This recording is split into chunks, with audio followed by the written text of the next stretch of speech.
শুধুমাত্র একটা সেদ্ধ আলু আর বাঁধাকপি দিয়ে তৈরি এই নিরামিষ রান্নাটি একবার খেলে কিন্তু মাছ মাংস ফেলে খেতে হবে, এত টেস্টি এই রান্নার স্বাদ। চলুন তাহলে শুরু করা যাক আজকের নিরামিষ বাঁধাকপি রেসিপিটি। প্রথমে আমি এখানে একটা আস্ত বাঁধাকপি নিয়ে নিয়েছি। বাঁধাকপিটা ভালো করে ধুয়ে নিয়েছি আর তারপরে মাছ বরাবর একটা ফালি দিয়ে নিচ্ছি। দু ফালি করার পর একটা ফালি এখানে আমি রেখে দিচ্ছি। অর্ধেক বাঁধাকপিটা আর একটা মাছ বরাবর ফালি দিয়ে নিলাম। একটা আলু খোসা ছাড়িয়ে নিয়েছি আর আলুটা মাছ বরাবর একটু চিড়ে দেবো, যাতে খুব ভালোভাবে আলুটা সিদ্ধ হয়ে যায়।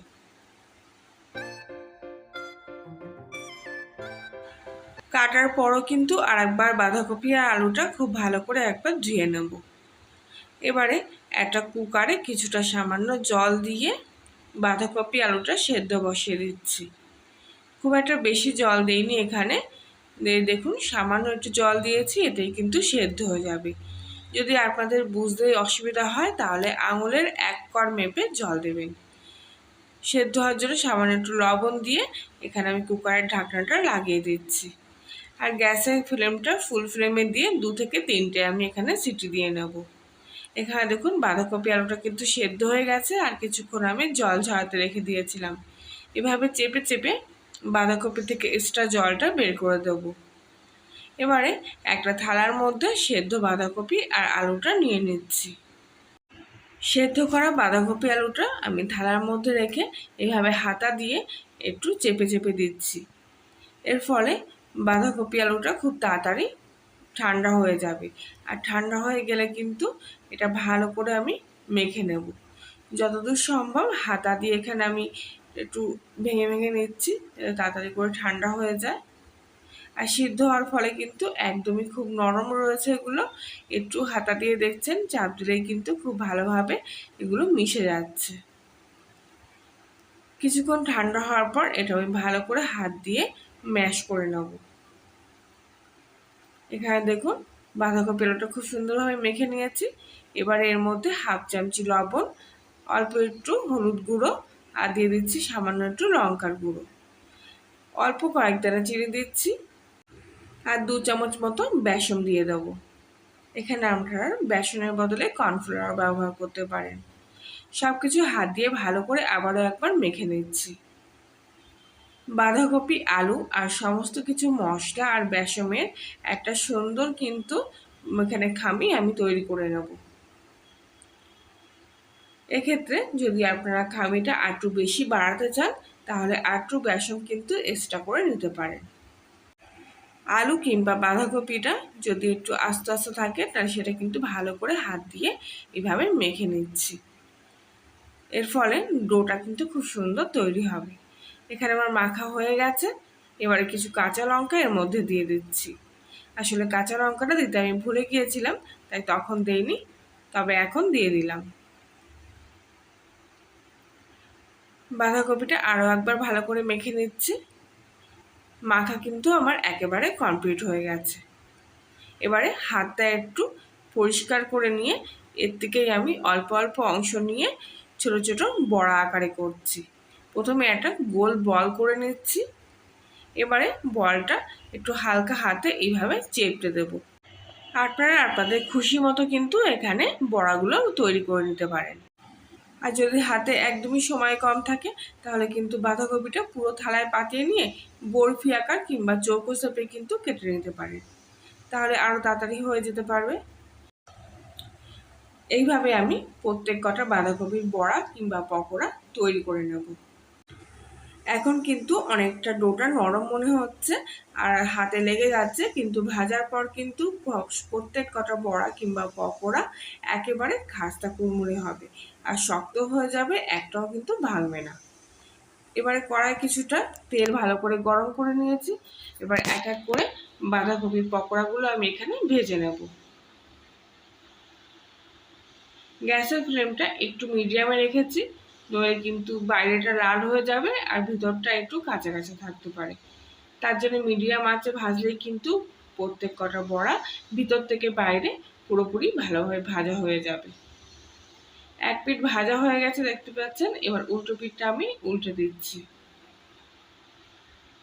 খুবই শক্ত হয়েছে, দেখলেই বুঝতে পারছেন, নইলে কিন্তু উল্টানোর সময় ভেঙে যেত। এই দুটো বড়া এখন একটু কাঁচা আছে, তাই এগুলো একটু পরে উল্টে দেবো। প্রত্যেক কটা বড়া এইভাবে উল্টে পাল্টে আমি ভেজে নিচ্ছি। এবার এক এক করে ভেজে রাখা বড়াগুলো আমি থালায় তুলে নিচ্ছি। তবে একটু লালচে করে ভাজবেন, তাহলে কিন্তু খেতেও ভালো লাগবে পকোড়াগুলো। বাকি বড়াগুলো আর একটু লালচে হয়ে আসলে কড়াই থেকে তুলে নেব। এবারে কড়াইতে ওই তেলের মধ্যে একটা গোটা শুকনো লঙ্কা ফাটিয়ে দিলাম, আর একটা গোটা তেজপাতা দিয়ে দিলাম। কিছুটা সাদা জিরে ফোড়ন দিয়ে দিলাম। ফোড়নটা একটু ভাজা হয়ে গেলে এর মধ্যে 1 চামচি মতো আদা বাটা দিয়ে দিলাম। আদা বাটা দেওয়ার পর তেল ছিট করে সামান্য একটু লবণ দিয়ে দেবেন, তাহলে দেখবেন একেবারে কিন্তু তেলটা ফাটবে না। আদাখানা একটু সামান্য কষে নিয়েই এর মধ্যে 1 চামচি মতো জিরে বাটা দিয়ে দিচ্ছি, আর দিয়ে দেবো 1/2 চামচি মতো শুকনো লঙ্কা বাটা। আমি এখানে সবটাই বাটা মশলা দিয়ে করছি, আপনারা চাইলে গুঁড়ো মশলা দিয়েও করতে পারেন। গ্যাসের ফ্লেমটা কিন্তু এই সময় একদমই সিমে দিয়ে রেখেছি, আর সব মশলাটা ভালো করে তেলের মধ্যে একটু নাড়িয়ে চাড়িয়ে নিচ্ছি।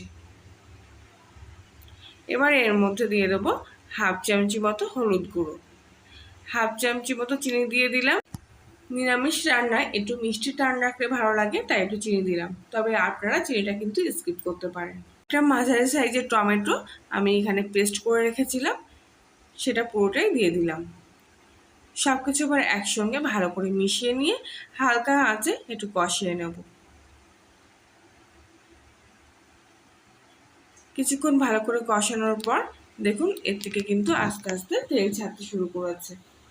আর যখন দেখবেন মশলার গায়ে থেকে তেল ছাড়তে শুরু করেছে, তখনই কিন্তু গ্যাসের ফ্লেমটা আর একটু সামান্য বাড়িয়ে দিয়ে ভালো করে এইভাবে অনবরত নাড়াচাড়া করতে থাকবেন। এইভাবে আমি কিছুক্ষণ মশলাটা একটু কষিয়ে নেব, এতে কাঁচা গন্ধটাও চলে যাবে। রান্নার স্বাদ অনুযায়ী লবণ আমি এর মধ্যে দিয়ে দিচ্ছি। মশলাটা কিন্তু এবার পুরোপুরি ভালোভাবে কষা হয়ে গেছে। এবার এর মধ্যে আমি পরিমাণ মতো জল দিয়ে দেবো। যেহেতু এই রান্নাটা একটু মাখা মাখায় খেতে ভালো লাগে, তাই একদমই অল্প পরিমাণ জল দিলাম। এবার ঝোলটা ফুটে ওঠা পর্যন্ত কিছুক্ষণ অপেক্ষা করে এর মধ্যে আমি আগে থাক থেকে ভেজে রাখা বড়াগুলো এক এক করে দিয়ে দিচ্ছি। ঝোলটা এইভাবে কিছুক্ষণ বড়ার সাথে ফুটিয়ে নেব। একটা কাঁচা লঙ্কা 4 ফালা করে এর মধ্যে দিয়ে দিচ্ছি, এতে কিন্তু কাঁচা লঙ্কার গন্ধটা খুব ভালো আসবে। এবার কিছুক্ষণের জন্য এটা ঢাকা দিয়ে রাখলাম। প্রায় 5 মিনিট পর আমি ঢাকনাটা খুললাম, আর দেখুন ঝোলটা কিন্তু অনেকটাই শুকিয়ে গেছে, আর ঝোলের গায়ের থেকে তেল ছেড়ে দিয়েছে। এবার আমি এর মধ্যে অল্প একটু গরম মশলা আর ঘি অ্যাড করছি। নিরামিষ রান্নায় ঘি গরম মশলা কিন্তু আলাদা স্বাদ আর গন্ধ নিয়ে আসে, তাই অবশ্যই নিরামিষ রান্নায় ঘি গরম মশলা দেওয়ার চেষ্টা করবেন। রান্না কিন্তু আমার একেবারে রেডি হয়ে গেছে। একদম মাখা মাখা এই বাঁধাকপির কোপ্তা কারি একবার খেলে কিন্তু আর ভুলতে পারবেন না এর স্বাদ।